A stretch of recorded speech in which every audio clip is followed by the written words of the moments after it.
Good morning, everybody. My name is Brandon Adams. This is DawgNation Daily, the daily podcast for Georgia Bulldogs fans, presented by Marco's Pizza. We're excited here because this is the last show before we get on the road, a getaway day for us of sorts, as we're heading to Louisiana later on this afternoon as DawgNation Invasion officially kicks off tomorrow. And huge thanks to all of our sponsors, Kroger, Marlowe's, our friends from R.S. Andrews, and, of course, Scotland Brookhaven for making all of that possible. We're glad you're with us for a fun show today. Former Georgia quarterback David Greene going to be here. He'll talk about the game on Saturday and what it's like to be in Baton Rouge. He's played in Death Valley. He also got a big win against LSU in 2004. We'll walk down memory lane on that. We'll also give you a chance to hear from that great game back in 2004, some of the great Larry Munson highlights, some of the video for those of you who are watching here today. So it's a really fun way to kind of keep the LSU week going here. A great time for DawgNation and a big, big moment for the team on Saturday, we think. So let's get it going right now. It's DawgNation Daily presented by Marco's Pizza. Begins right now.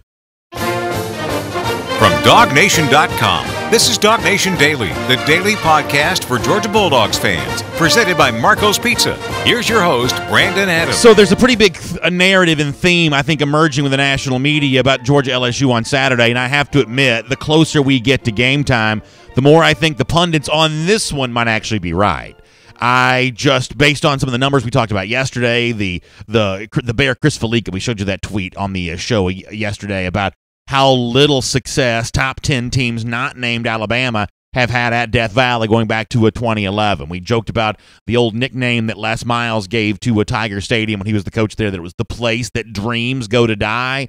There's some evidence to suggest that's kind of been true. Now, we don't think Georgia's dream of a championship season dies on Saturday. We think it stays very much alive. Around here, we think that Georgia is going to win this game, but boy, I'm starting to agree with some of the experts who think this one's going to be close. I just look at the numbers. I look at what LSU brings to the table. I look at the extra pressure that the Tigers might feel coming off a loss week ago to Florida, and I just think that Georgia's going to be challenged in a way on Saturday that really hasn't been challenged much at all in the last two seasons. A year ago, Georgia good enough to make the college football playoff, but in terms of the intensity of the environment, the quality of the team, Georgia has not been tested quite as much as it's going to be on Saturday. I think a close game is obviously a different kind of game.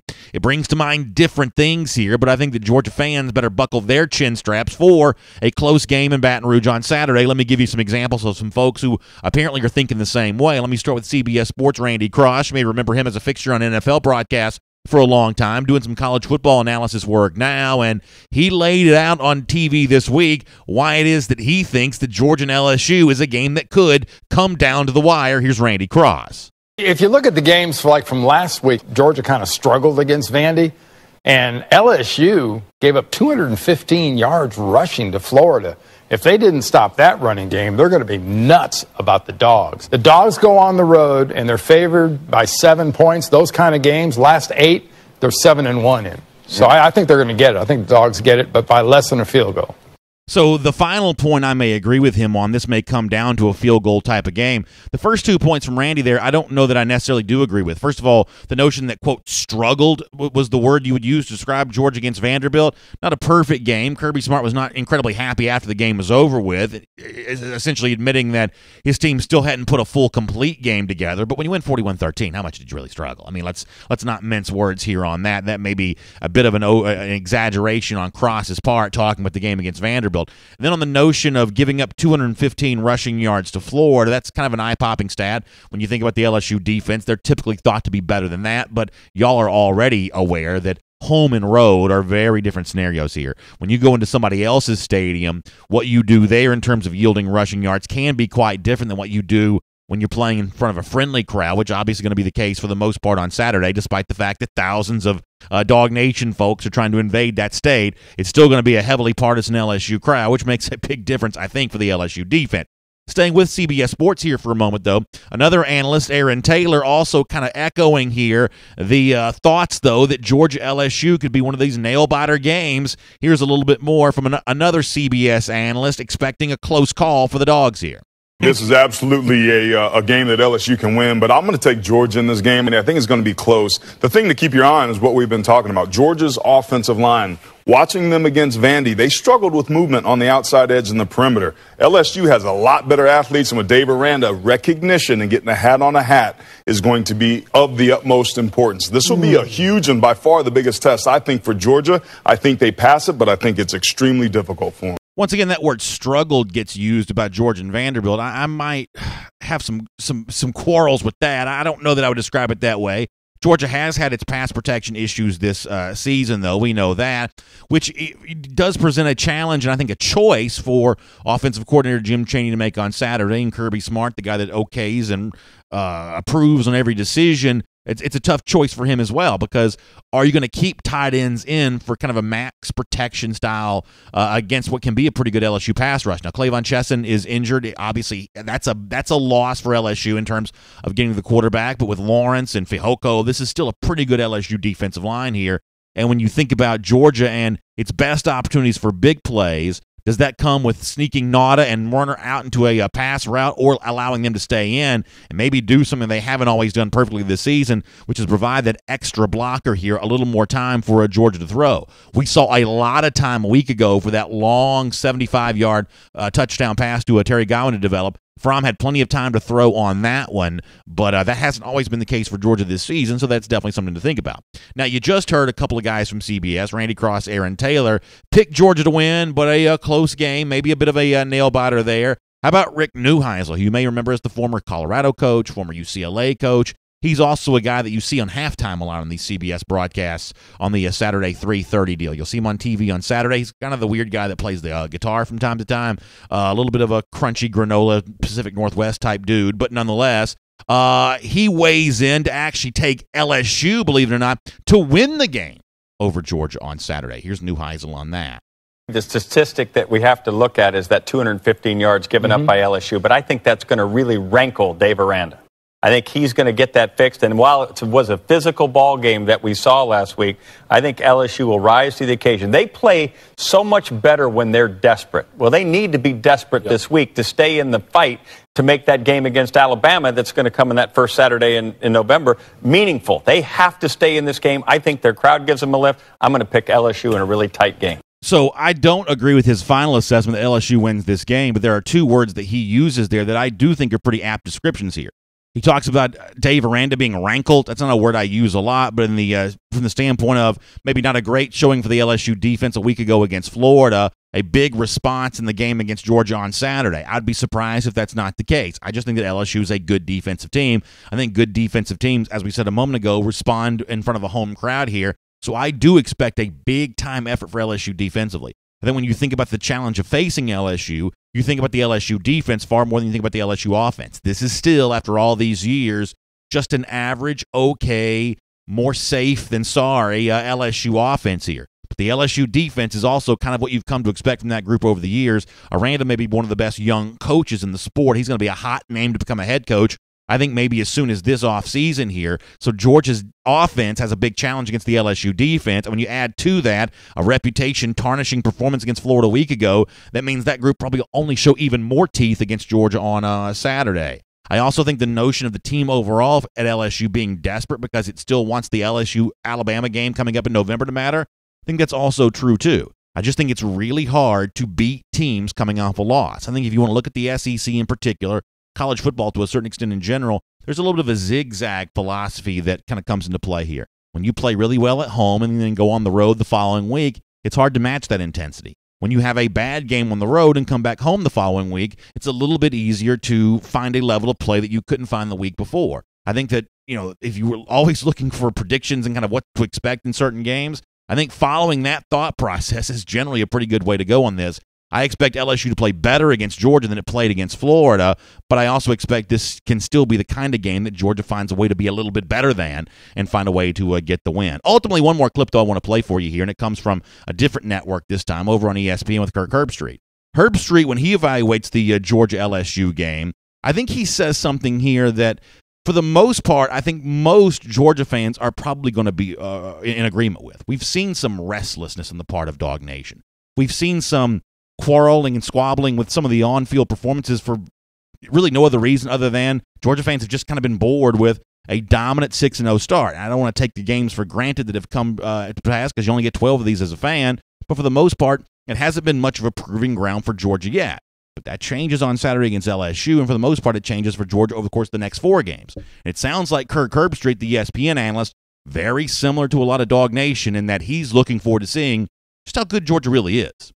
This is the week we find out the real Georgia team in 2018. We know about them in 17. They had a great run, came so close to beating Alabama in the national championship. But Roquan Smith and some of the other players from that team are no longer here. It's a new team and looking for new opportunities to prove that they are a dominant team. What better way than to go through Baton Rouge? I think LSU is going to come back in a bad mood after losing last week to Florida. I think their defense is as good as you'll see in the SEC, incredibly athletic, and they do a good job of playing with a chip on their shoulder. They're going to try to negate Georgia from running the football, which is tough to do. Try to see if they can get Jake Fromm into those obvious passing situations, and then see if they can come after him to try to create some pressure and eventually some turnovers. Georgia's defense is also a defense that I think is very opportunistic. They would look to do the same thing, especially trying to get Joe Burrows to be able to turn the football over, give Georgia that short field to work with on the road. So I just played you audio from 4 national analysts, and it sounds like there's a pretty familiar theme showing up in a lot of those words. It sounds like people are expecting a close game in Death Valley between Georgia and LSU. And I think those are reasonable predictions. The closer we get to it, I think the 7.5 points or 7 points, depending on where you've seen it at MyBookie this week, I think that point spread's a little too much here. I think LSU covers that number. Now, as I said, I still think it's a game that Georgia probably wins, but maybe closer than the experts think. But the overall bottom line is that a good game for Georgia against a good opponent like LSU is probably a good thing right now. I think it is time to see Georgia be tested. I think that you learn something more about a team when it has to reach down, battle some adversity, and find a big play lay in a key moment here. That's an exciting scenario to see unfold on Saturday afternoon. Can't wait to be there with all of you to enjoy it, and can't wait to talk about it right here on DawgNation Daily as well. My name is Brandon Adams. This is DawgNation Daily, the daily podcast for Georgia Bulldogs fans, presented by Marco's Pizza. Good to have you with us live, no matter how you're getting to us today on video, 10 a.m., DawgNation Facebook, YouTube, or the Twitter feed, radio at noon on Athens Sports Radio 960 The Ref, and in podcast form wherever podcasts can be found, the Apple Podcast Player, the Google Podcast Player, the world-famous DawgNation.com. No matter how you get to us, we're glad you're here, and have no fear tomorrow. Even though we will be in New Orleans for the show, radio show, podcast, everything else like you've come to expect, it'll all unfold the way it always does. Same time as well. We'll be doing it 9 Central tomorrow to make sure that we're on the air here 10 Eastern time for you, the way that you've come to expect. So we're really excited about all of that. Of course, we really appreciate Marco's Pizza for making it all possible. And, of course, you know Marco's great offer for you right now if you're settling in to watch some sports this weekend. A little playoff baseball, keeping it on going. Maybe some, I guess, a couple college games tonight, although I don't know if they're on TV. And then, obviously, a huge day on Saturday. If you're getting ready for a big party at your house, how about taking advantage of this offer from Marco's? 2 medium, 2 topping pizzas for just $6.99 each. You can do that every store, every day. It's the Italian way, authentic Italian quality pizza at a great price. No promo code to remember, no coupon to clip. Just authentic Italian quality pizza. 2 medium, 2 topping pizzas, $6.99 each. So say hello primo by going to Marcos.com and taking advantage of that great offer. All right, we are obviously knee-deep in the discussion about what happens with Georgia and LSU on Saturday, but that doesn't mean we didn't pause yesterday for a really fun broadcast, taking a look at 4-star safety Lewis Cine, who made it official and announced his commitment to Georgia, as many of you thought that he would. He was a guy that, and based on some of the audio clips we've been playing for you right here the last couple of days, he was a guy that just seemed to have a very cozy relationship with Georgia. If you're watching on the screen, you see a kind of a cool edit from him, nice animation of Harry Dog there in the background as he celebrates his Georgia commitment there, and Cine is a big-time addition to the Georgia program here. Jeff Sintel was on our Before the Hedges program yesterday to explain exactly what Georgia's getting when it comes to the 4-star safety here. Here is Jeff Sintel updating us on why Lewis Cine is such a valuable asset for this class. He grew up in Boston. He was in Florida for a little bit. He grew up in Boston, moved to Texas because he wanted to prove himself in the highest rungs of Texas high school football. He is coached by a lot of former NFL players at Trinity Christian in Cedar Hill. He's a 2019 Under Armour All-American, 6'3", 195, the nation's number 3 overall safety. He becomes the 17th commitment for Georgia in the class of 2019. And this guy will enroll early. And he basically has told me that his recruiting is all done. Don't look for him to visit anywhere else. He's good with this, and he worked his way through his recruiting journey, all according to a very specific plan. I mean, I think the best thing I can say about Lewis Cine is that, and when I've talked to Georgia fans, Cine is pretty close to as unanimous a choice for Georgia fans as any player at any position for this class. Because for a lot of other positions, you say, well, I may like this running back or I may like that running back. I may like this linebacker or I may like that linebacker. Even in the rarefied air that Georgia's kind of recruiting in, there's still some dispute over who's the true best at that position. I haven't heard anybody make any kind of dispute whatsoever that Lewis Cine's the safety that you want. And yesterday, Georgia got him, which is great news. But, of course, Georgia fans don't rest on that great news very long. They become quickly curious as to who might be next. Well, Jeff Sintel also weighed in on that as well about the next domino that could fall here for 2019. Georgia has to work on its defensive back, but unfortunately, guys like Kyer Elam, guys like Tyreek Stevenson, they're not going to make their decisions known for a little bit. I would look for Georgia to sit there and address the remaining pieces of its class to go after another offensive lineman. I think Kobe Dean is a name everybody's going to bring up, but I think there's some specific timelines, the one for Clay Webb, of course, the one for Kobe Dean, of course. But I wouldn't be surprised if there's maybe one more mid-year commitment coming. Always, guys, these things are very up and down. It depends on the changing nature and the cyclical nature of a teenager's mind. So how about that little surprise there from Jeff, the possibility of another commitment being added in here? We'll have to wait with bated breath to find out who that is. And, of course, plenty of good things happening for Georgia on the football field, but also great things happening in the classroom and in the community as well. We pause here for a moment to celebrate that because at the University of Georgia, we're dedicated to serving the state of Georgia, its communities, and throughout the world. And we're changing lives and creating solutions for some of the biggest problems. Through our human-centered research, we're committed to unlocking the door to longer, healthier lives by finding solutions for deadly diseases. We're also committed to securing a dependable food supply and maintaining viable land and waterways. And we're committed to fostering effective leadership by enhancing community vitality and building stronger families. We're committed to improving lives for all, and we'll never stop searching for the next scientific breakthrough that makes that possible. While changing the world and making it a healthier, more equitable place is a formidable challenge, we're hopeful and ambitious and dedicated to making it a reality. Together with your help, we can continue to honor our great commitment. To learn about UGA's initiatives and see how you can help solve these problems and these big-time challenges, you can get involved by going to this website, give.uga.edu. It's give.uga.edu. It's great to have you with you here today on DawgNation Daily. Hope you enjoy David Greene right now. And we will say hello to David Greene, the great former Georgia quarterback, a guy who had a great memory against the LSU Tigers back in 2004. We'll talk to him about that and a whole lot more on our program here today. David, thank you for your time. We appreciate you being back with us here today. And how are you today? Doing good, Brandon. How you doing, man? I'm doing really well. It's good to hear from you, and I want to talk to you about tailgate apparel before we're done here because we're actually getting into a time of year where you start thinking about some of those great fleece items from tailgate apparel. As I was leaving the house today, it's a little cooler than it's been, Dave, and I was thinking that when I go into my sweatshirt, my closet, the sweatshirts I love pulling out more than any other are those that I have there from tailgate apparel. So later on, maybe we'll talk about how people can get stocked up for what might finally be fall weather here in the state of Georgia. Tailgate apparel, of course, as you know, a great place for that. Hey, no doubt about it. Yeah, last couple of home games, I've sat in the stands, and I'm sitting here going, man, when is this fall ever going to hit? I know it's supposed to be technically fall, but it certainly doesn't feel like it, sitting in the stadium. But no, glad the weather's changing.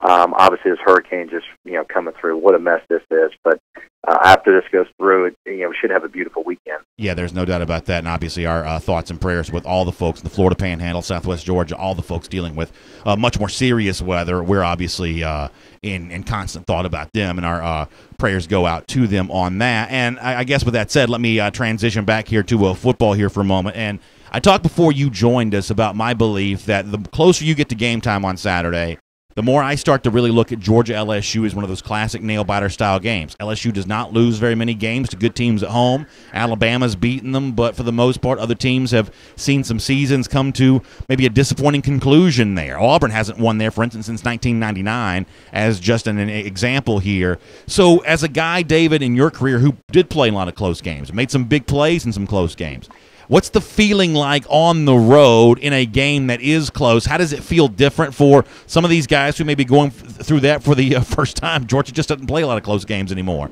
What's it going to be like for them emotionally, physically, if they find themselves in a bit more of a nail-biter than they're used to? Well, this is certainly going to be a game that's probably going to have a little bit more of the old school feel. I don't think it's going to be quite as high scoring as you're used to seeing in college football. Physical. It's going to be extremely physical. There's going to be a lot of adversity. Look, LSU, number one, they always have tremendous athletes. Year in and year out, they're always going to be good. The one thing I'm excited about a little bit is, when they get beat by Florida, certainly that's going to rock some of the confidence, at least in the stands, somewhat. I remember when we came and played them in 2003, they were undefeated. We were undefeated as well going into the game, and there's a 3:30 kickoff, and that place was absolutely rocking. The best college football road environment that I could possibly think of. Grateful it's not a night game, because that would take it to another level. Look, it's going to be a tremendous challenge for us. Georgia, if you look at the end of the scores at the end of the game, we're winning by a pretty good margin, although it seems like, the games are a lot closer, in that first half. But the one thing Georgia's been able to do that has been nice to see is we've been able to close games out and really kind of just impose our will late in these football games. And LSU is going to be a great test for us because I think by far it's going to be the most physical and most talented team that we've seen so far. Were you happy with what you saw from Jake Fromm on Saturday? In the first half especially, it seemed like he had, the handcuffs kind of taken off him a little bit. He had the 75-yard touchdown throw to Terry Godwin, got a chance to go hurry up there near the end of the first half. Of course, Kirby Smart's going to tell you that's all defensive dependent. What the defense they saw made those kinds of things more possible, and I'm sure that's true. I'm sure I'm probably oversimplifying it by comparing it to other games when Georgia hasn't done that. And yet I think for a lot of people it was kind of nice to see the Georgia passing game get a chance to flex a little bit. What did you make of what you got a chance to see from Fromm on Saturday? Well, Fromm was, to me, he was steady and efficient pretty much like he always is. I mean, it seems like that, this day and time, the 14 for 19 with 2 touchdowns and no picks is kind of the standard, which, we kind of get spoiled a little bit for that. But yeah, it was nice to see right there at the 2 minute before half, it's just boom, boom, boom. And you kind of, to me, what I think it allows Jake, it allows him to get in some kind of a rhythm. And that's the one thing that's been a little bit challenging this year. I think a lot of Georgia fans are scratching their head. We're winning by double digits, but it kind of got that feel like we're not in rhythm. And, you look at last year, we formed a clear identity in exactly who we were. We knew who our playmakers were. And when we came out and we kind of executed a game plan that we all kind of thought was going to take place. This year, we have so many different weapons and so many guys so many different players that are touching the football and being targeted. It just seems like we haven't gotten into a rhythm yet, although we're still making, huge plays and big gains. But it just seems like time and time again, we're still kind of sputtering a little bit, just trying to get things going, at least in the first half. But like I mentioned a few minutes ago, the great thing to see is some of these drives and the way we're imposing our will late in these football games and shutting them down. So later on in our program, we're going to get a chance to play, courtesy of our friends at the UGA Vault, some great video of your 2004 game against LSU. We'll hear some Larry Munson calls on that as well. And, David, I know you had a lot of big moments in a Georgia uniform, but I would imagine that has to be one of the more fun games that you played in. First of all, I think that Sanford Stadium that day may have been the loudest it had been at any point in time up until that game. Now, maybe it's been louder since then a few times, but in 2004, when y'all played LSU was the defending national champions. It was a blowout win for Georgia there that day. Crowd response was amazing. Maybe some of that was just based on the fact that, as you said, it was such an intense atmosphere when Georgia had traveled to LSU the year before. But I got to imagine when you look back on that 2004 game, some big throws that you made to Fred Gibson and Reggie Brown, that has to be a really fun game to look back on, because from a Georgia standpoint, I don't know that Georgia on an individual Saturday has been too much better than what it was that day against LSU. And, of course, you were a big part of that. How much do you remember that game? Well, I remember a lot of it. Coming back my senior year and thinking about some of the things you wanted to do. One was certainly beat LSU. I mean, they beat us twice the year before. They were defending national champs. We had a chance to play them at home, and you talk about some tremendous talent. I mean, they were loaded on defense with good players. And what they would do, Brandon, is they would try to put like 9 in the box to stop the run. And they had 2 All-American corners. They had, I think it was Travis Daniels and I think it was Corey Webster. Yep. And they'd play press man, and they would say, hey, we think our corners are better than your receivers. And that's the way you're going to have to beat us. And really up till that point, nobody had beaten LSU or gotten the best of them when they played that kind of defense. So, I mean, it was a gamble for them, but it was a gamble that had worked really every time up to that game. And then Fred and Reggie, both just totally went off that game. They got open. Our game plan worked perfect. I was throwing the ball well, and they just kind of stuck with their game plan. They rolled the dice. That's kind of who they were, and we kept making them pay for it. Well, I may get this story slightly wrong, but it's generally going to be right. I forget if it was Reggie Brown or Fred Gibson, but in the locker room after the game, I remember one of them saying that Coach Richt had essentially laid it at their feet to say, hey, listen, our success in this game is going to rest on your ability to get open against, as you said, with Webster and Daniels. These were NFL-style cornerbacks, and Gibson and Brown, who were two very good receivers themselves, but they were going to have to win that one-on-one battle. And the way that they told the story, maybe there's a little extra embellishment or drama added into it, but Richt was essentially to them saying, you either do this and we win, or you don't, and it could get ugly, but the pressure's going to be on David, you throwing the football, and these guys getting open. Otherwise, it's going to be a really rough day between the edges. Well, it's true, because, I mean, they put extra guys in the box. They totally committed to stopping and run, and they had the athletes. They could win one-on-one matchups in the box as well. So, I mean, we weren't going to get anywhere running the football that day. They basically just took the approach. LSU said, we think our corners are better than your receivers. And if we couldn't get open, we were going to be 3-and-out and punting the entire game.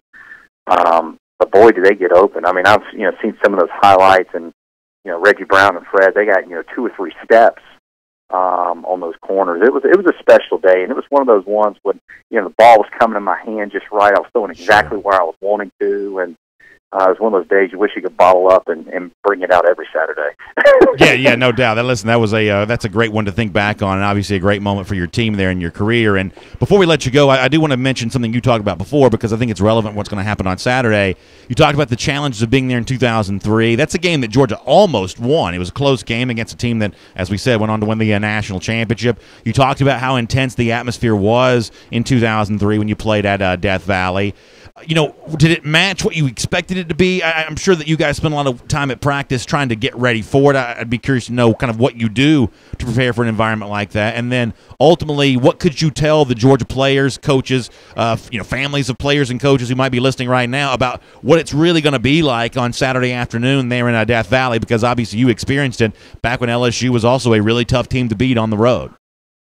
I'll say this. If you're a player that loves to compete, you love the college football environment, and you love the whole aspect of the game and the battle and the competition and the back and forth, this will probably be one of the most fun games that you play in, because it's a tremendous setting to get to play a college football game. If you're not very confident in yourself, this could be one that'll totally rock your world, kind of scenarios. Now, the one thing I can say from watching Georgia, watching Fromm, Fromm is as confident and steady as anybody I've seen. I mean, you know what you're getting with him. He's pretty steady, and he's got a quiet confidence. We'll definitely be ready to play. I think when Jake and some of these guys will look back at this game, 5-10 years down the road, they're going to say, this is an awesome college football environment. And it's going to be it's not going to be an easy game. It's going to be one that's going to be back and forth. There's going to be moments where they have the momentum. It looks like things are going south. And then we're going to have somebody that makes a big play to kind of get that thing turned back around. It's just going to be one of those games. It's not going to be easy. It's going to be tough. It's going to be fourth quarters. But we're going to have to figure out, who's our leaders? Who are the guys that are going to step up and make plays when we're in a hostile environment, everything's looking grim? Who's going to be those guys that are going to step up and make it happen? It'll be fun to watch. Yeah, David, I think that's really well said. And as we say goodbye to you here, I will say what I said off the top here. I know it's going to be a while here before we have another game back in Athens, November 10th against Auburn. I know that Tailgate Apparel have a big autograph signing there that day. But in the meantime, it really is time to start thinking about some of this fall gear, right? I told you before, I love my Tailgate Apparel sweatshirts. When I wear them, it's probably the clothing item I get more compliments on than really anything else. And so, David, as we're thinking about some cooler weather, maybe thinking thinking about some Christmas gifts, Tailgate Apparel right there, 279 East Broad Street in Athens, becomes a great place to start thinking about some of that kind of stuff. Maybe it's shopping on the bye week next Saturday, or just finding a way to sneak over to Athens and enjoy that right there in downtown Athens. It's a really good time of year to start stocking up on some of those items, right? Well, you're dead on. I mean, they're changing all their gear as well. Obviously, beginning of the year, you're going to have T-shirts because that's what everybody wanted, going into the games, and it's transitioning now, as you mentioned. And you're going to have the fleeces and all that. And as you mentioned, they've got some of the most comfortable stuff. And unfortunately, everything in there I like. It's one of those dangerous stores. Yeah, there's a handful of stores that I can go into, and I'm like, this is kind of dangerous because I want one of everything. Yeah, I don't see anything I don't want. Yeah, that's right. But I do want to mention this. We don't have the Auburn signing set up yet. We'll have it probably next time we talk. But I do want to mention we do have Knox Culpepper coming in for Georgia Tech, because when I think of Georgia Tech and some of the great players in that game, I don't remember if it was 26, 27 tackles or whatever, but I remember he had 25-plus tackles against Georgia Tech, and he's really excited and pumped about coming in and signing for the That's going to be awesome. Yeah, Dave, that's an incredible addition to that great day before the final regular season game for the Georgia Bulldogs. Knox Culpepper, one of the all-time greats. I know he's going to have some great stories to tell there at Tailgate Apparel, and it's going to be great there, the Auburn game in a couple of weeks also.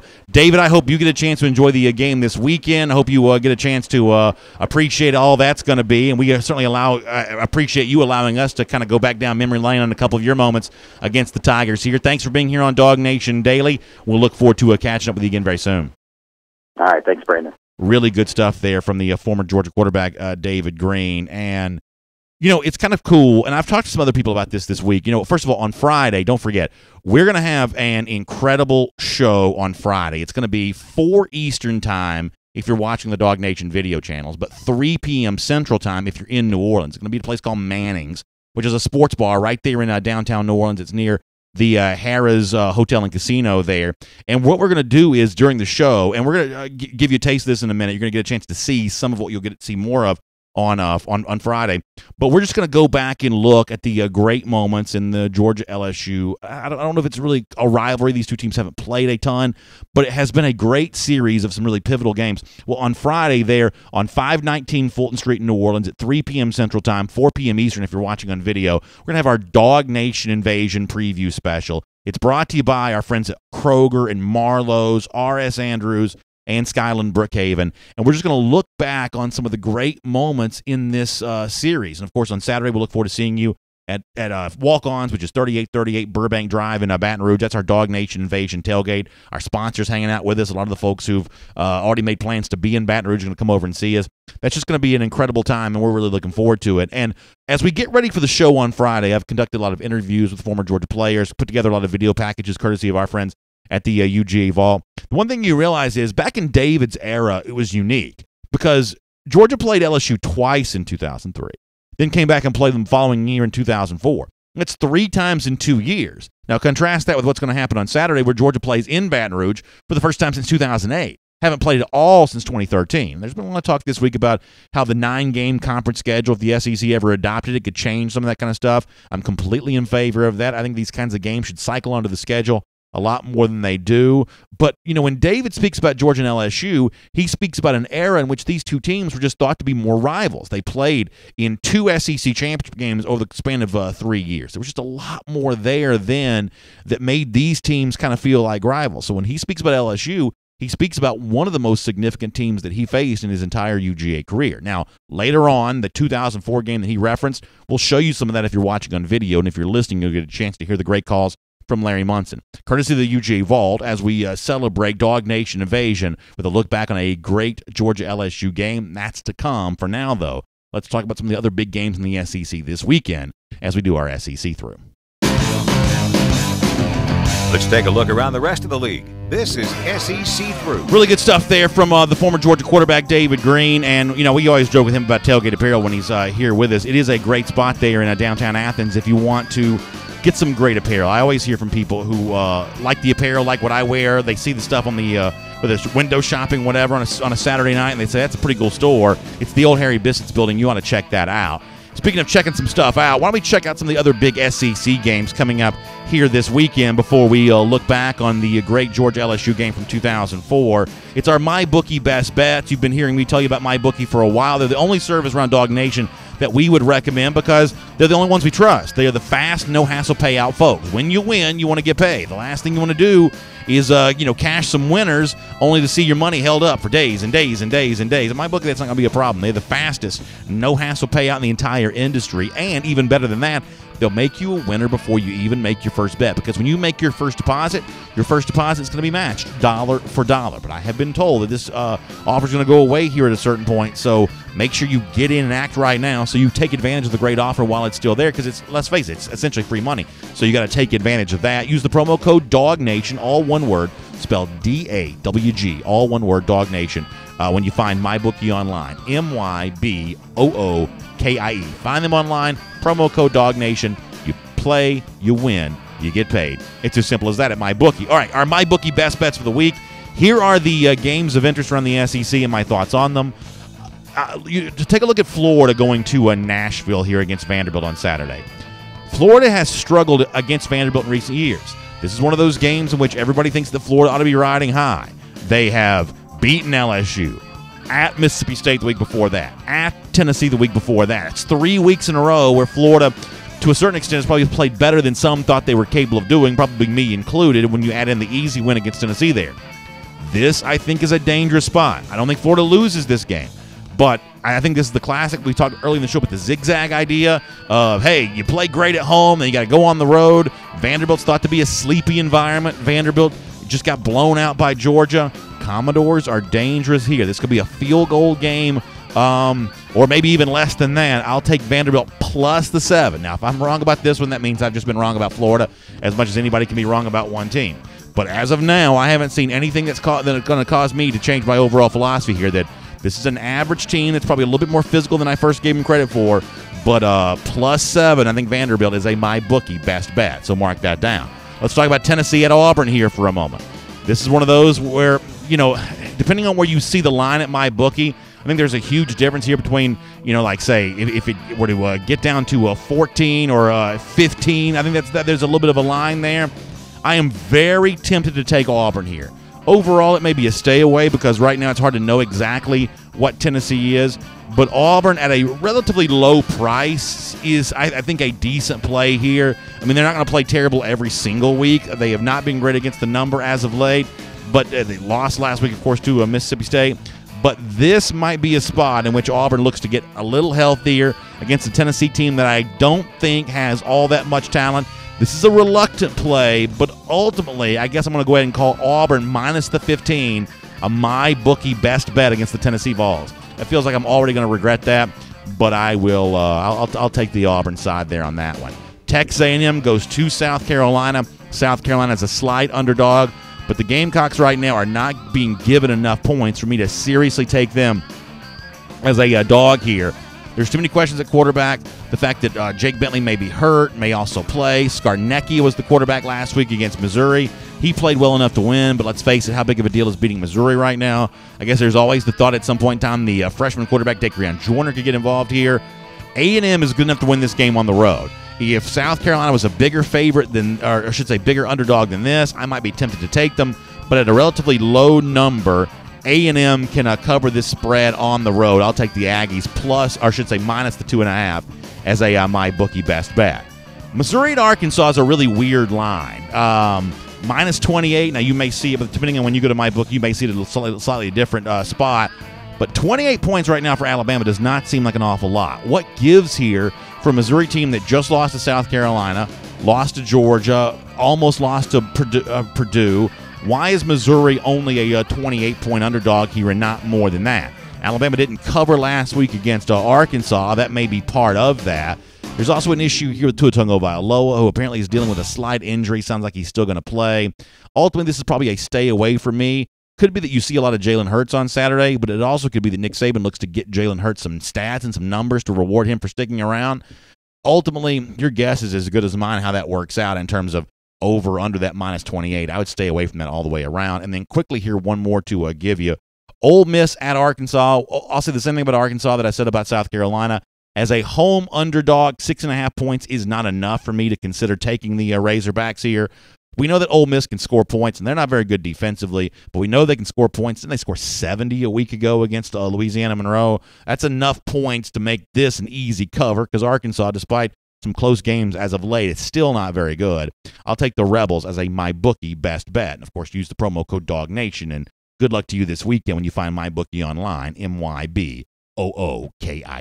And here on DawgNation Daily, presented by Marco's Pizza, as promised, you heard a lot of this from David Greene a moment ago. And as a young fan in the early stages of my media career, that Georgia-LSU game in 2004 was a big deal for me. We're going to do a lot on this tomorrow for our DawgNation Invasion special live from New Orleans at Manning's. But as a taste of what you'll see then, courtesy of our friends at the UGA Vault. And by the way, you're going to hear me talk a lot about the UGA Vault in the next couple of days because they've been great at supplying us some great Larry Munson highlights and some great video. You will love the UGA Vault. You just simply you can go to UGAVault.com to find out how you can download the UGA Vault app. But the way that you get access to all the stuff is through the UGA Vault app. So find that app, download it. It's totally free to download, by the way. More than 100,000 people have already downloaded it. And why would you not want to if you're a Georgia fan? Because of the access you get to great highlights through the years, the months and stuff. It is very well worth your time to do. You're going to spend a lot of time on it. I already have done that as well, just this week alone. And some of the great stuff that you see at the UGA Vault app, what you're going to get a chance to see right now. 2004, Georgia beats LSU in Athens as a preview for DawgNation Invasion.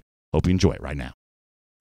The following game was at home against defending co-national champion LSU on an afternoon that saw the defense force 3 fumbles and record 5 sacks behind the hard hitting of Odell Thurman, David Pollock, and Thomas Davis. On offense, David Greene would set a school record with 5 touchdown passes on a 45-16 rout of the Tigers. Greene back there, going to take it. Going to throw, going to lead a receiver. Touchdown in the corner. Greene takes it and is going to throw down in the corner, and it's going to be a touchdown to Gibson. David Greene in a shotgun, takes a snap. Greene looks, and he's going in the corner for Gibson. Touchdown, a diving catch. Touchdown, Gibson.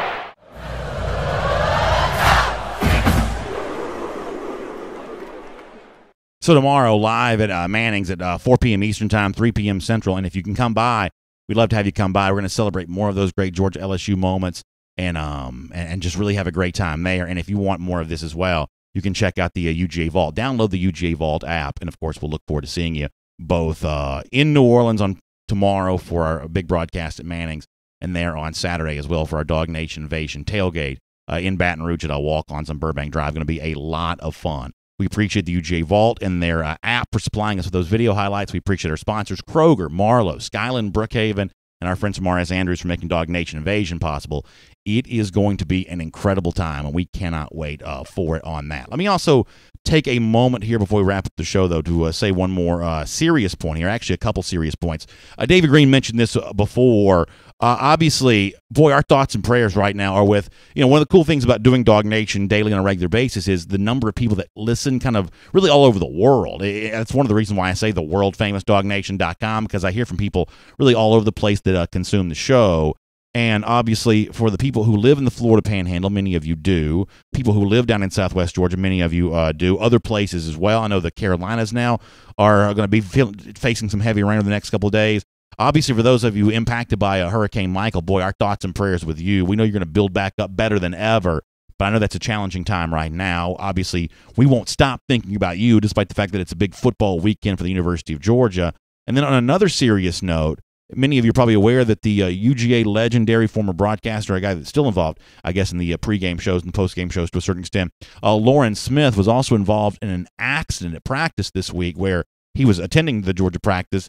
A couple players collided with him, and he had some situation that required some medical attention right there. It sounds like he's on his way back to a good health here, and obviously we keeping a good thought here for Lauren Smith as well, a longtime great DGD, and we know he's going to be feeling very much better very soon here as well. All right, good stuff. Let me do a quick Gatorade countdown because there's something else I want to tell you about. 16 days from right now, Georgia goes back to Jacksonville, world's largest outdoor cocktail party. They're going to beat the Florida Gators again. It's our Gator Hitter Countdown right here on DawgNation Daily. And while we're thinking about the community, I just mentioned a couple things there. You've heard me talk to you before about the website walkofheroes.org. I want you to go to walkofheroes.org because you see right there a great fundraiser being put together to benefit a really important thing, which is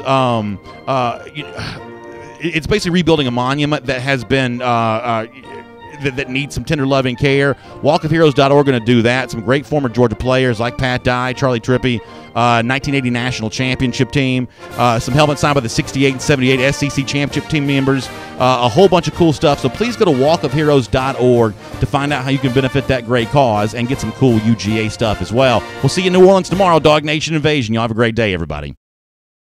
And really good stuff on video. Thanks for being here with us. As I said, walkofheroes.org, a cool place to go in and kind of check out some of that kind of stuff.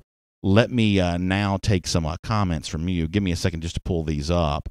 And, of course, the next time we speak to you here on this program, we'll be doing so live from New Orleans tomorrow for DawgNation Invasion. That's going to be a lot of fun. All right, let me get the Facebook comments and the YouTube comments pulled up, and then we'll take a bunch of these here on the program here today. How much fun was David Greene looking back on those Georgia LSU games, by the way?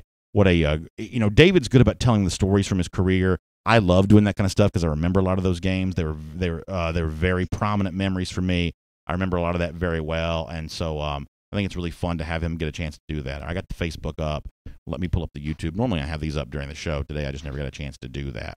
So let me pull these up, and then we'll knock these out. I am going to get off the air on time today just because we got to get on the road. We are driving to Louisiana. We'll be in New Orleans tonight, so if you're going to be there, we will be too, so that should be a lot of fun. The Green Soldier says about the SEC East-West divide right now. He says the West is a tough who in the West is a tough matchup other than Alabama. It has been kind of funny this year to watch that typical script get reversed just a little bit. That, we've thought about the West being much better than the East now for quite some time, but correct me if I'm wrong, Kentucky's loss at Texas A&M was the first loss this year for an East team against the West. The East had been unbeaten against the West other than that. So kind of an interesting thought.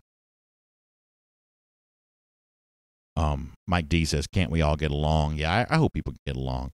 I think that's one of the good things about a good game on Saturday against a good opponent, as a way of rallying DawgNation all back together instead of nitpicking about little issues with the team here and there. Everyone gets focused on an opponent, which I think is good for the fan base all the way around. Let me pop over here to Facebook here for a moment. Jermaine Dunbar Trucking says, y'all keep me in prayer on the highway rolling towards Louisiana. Yeah, Jermaine, you be safe on those roads. We appreciate the truckers out there getting things where they need to go. As Alabama once said, working that 40-hour week for a living. I'm sure for him it's a good bit more than 40 hours. But we appreciate that, and you be safe out there, and watch out for other people not being quite as safe as you are. Jacob McMillan on Facebook says, how many UGA fans are expected to be in Baton Rouge? I would say, there's going to be more than 10,000 for sure. If I had to guess, I'd say 15,000. Does it get as much as 20? I don't know, but it's going to be more than 10. I think it has a chance to approach 15. If y'all have heard more on that, I'd love to hear from you. Don Wynn, who is a great UGA fan, says, we need to have our edge linebackers play well this Saturday. Yeah, I think that's absolutely true. I think that when you talk about Joe Burrow, an inexperienced quarterback in moments like this, now he's played in a couple of big games. He was at Auburn. That can be a tough environment. Was at Florida last week. So he's had a little bit of experience in tough road games. But this is still a guy that hasn't seen a lot. Now, I know that Todd Grantham probably tried to dial up some different defensive looks that could keep him off balance, and I'm sure that Kevin Steele, the Auburn defensive coordinator, probably tried to do some of the same kind of stuff. But when you talk about outside linebackers and edge pass rushers, maybe bringing in a safety blitz every now and then, or some sort of blitz from the secondary, how you use your extra nickel star defensive back, those various looks that you can give Joe Burrow, I do think have a chance to really confuse him on Saturday. He'll have a friendly crowd behind him, which will make things a little easier than it was against Florida and Auburn. But for the most part, certainly more so than Florida, Georgia's going to be able to bring better defensive personnel. So how you use those guys to confuse Burrow, I think it's a big story in this game. Billy Cloud says our running defense needs to step up. And that's one of the reasons why I've talked a little bit about Jordan Davis over the last couple of days. Not because I'm sure he's going to be great or even formidable. I'm not sure of any of that. But when you talk about improved play, it's performance. It's personnel that improves performance. I mean, that's all there is to it. Personnel improves performance. And, with the Georgia offensive line a year ago, it was better in December than it was in September. Part of the reason why is because the insertion of a new starter, Ben Cleveland, there into that group. That's what makes performance better. It's better personnel. And so as some of the young guys for Georgia, big young guy like Davis, kind of worked his way into a situation here, I think it makes the job for the Julian Rochesters, the Tyler Clarks, potentially a little easier because they're obviously different kinds of defensive linemen than he would be.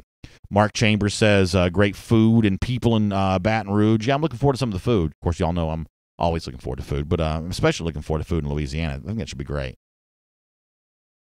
Matt Rukavina says it's going to be 21-13 at the half and 38-20 final.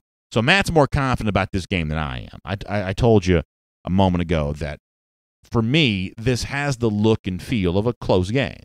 I think that's probably what goes down there. That it's the kind of thing for which Georgia probably gets a stiff challenge on the road here, and I think I'm going to talk about this more on the show tomorrow. It's really the kind of game where Georgia could be very glad that it has Rodrigo Blankenship, among the biggest fan favorites in the team. Some of y'all get on to me for not talking more about Rodrigo than I do. I probably should be. I think tomorrow is the kind of day where Rodrigo Blankenship could be a really big deal for the Bulldogs. Jay Wise in our Facebook comment section says, we're going to be pregame from the cocktail party. I don't think we know a ton about that yet. We're not doing an official DawgNation invasion of Jacksonville this year, but we will be there. So I think some of that's still to be determined. I know we got to determine it pretty quick because it's getting close, but it's not going to be like an official DawgNation invasion to Jacksonville this year, but we are going to be there. Bobby Bryan checking in from Hudson, Florida. Bobby, always appreciate that. And, of course, he brings the Gator Haters hashtag, which I appreciate there as well. Richard Pollard also very confident, saying this game won't be close. It's going to be a 40-plus points on offense, might give up 17 the most.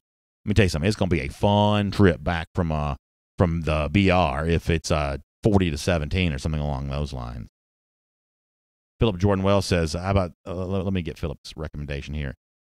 He says, Louisiana Gulf Coast oysters in the half shell, grilled or raw. It's the buyer's choice. Yeah, Philip, that sounds great. That's absolutely fantastic stuff.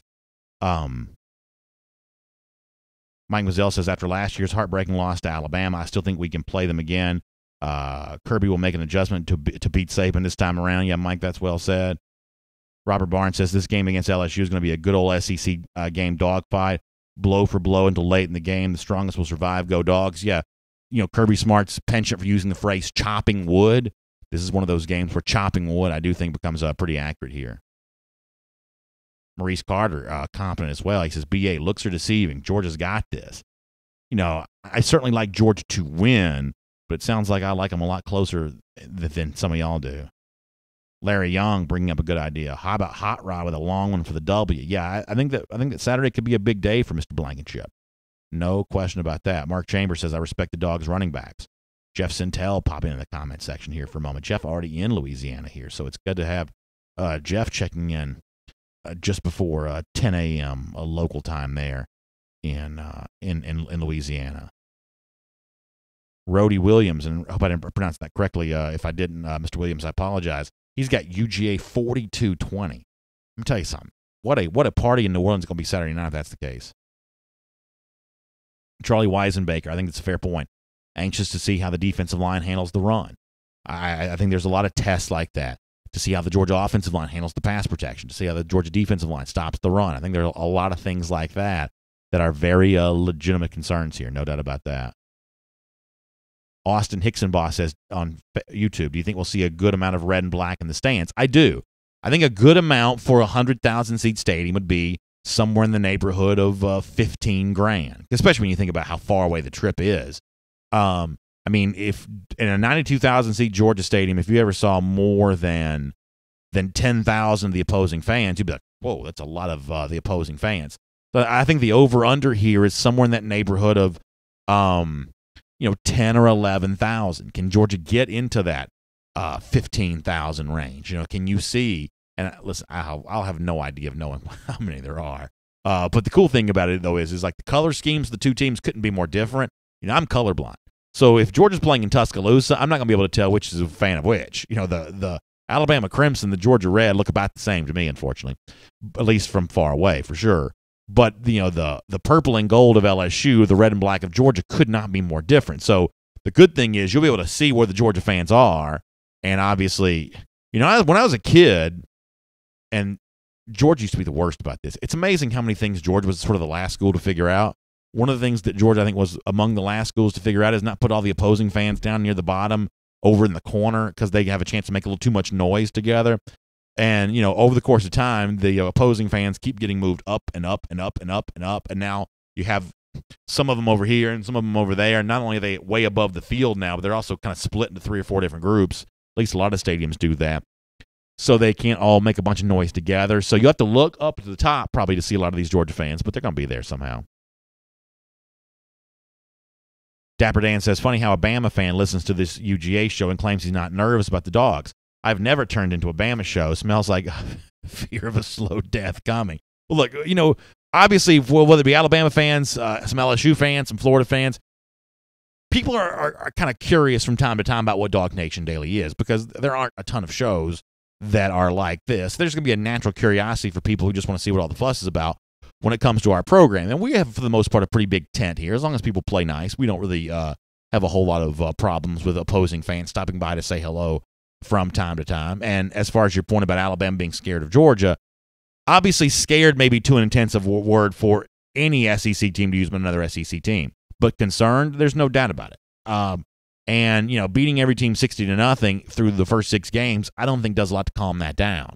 I think that Alabama fans, especially the ones that pay the closest attention, are very aware of how the personnel tide has shifted here with the 2018 class. 2019 class thus far the same way. Alabama's, ranked higher than Georgia, but the per recruit average for the Dogs is higher here. For a long time, years and years, no one was getting players that Alabama really wanted. For the most part, Alabama was getting first choice over everyone. And as of late, that's kind of changed a little bit. Now, it's going to take a couple more recruiting classes at the same caliber for Georgia to truly match the talent edge that Alabama has. But what Georgia has done with its class of 2017, with its class of 2018, is it's made a game in December more of a fair fight. And that's a pretty good start. I'll be the last person to tell you, oh, yeah, Georgia's going to beat Alabama and it'll be easy. I would never try to tell you that. But if Georgia and Alabama get a chance to play in December, it's a fair fight. And Alabama hasn't had too many fair fights over the course of the last half decade or so. And for what it's worth, when they have kind of had a fair fight with Ohio State or with Clemson, a couple times there, Alabama's taken it on the chin. So that's something to think about.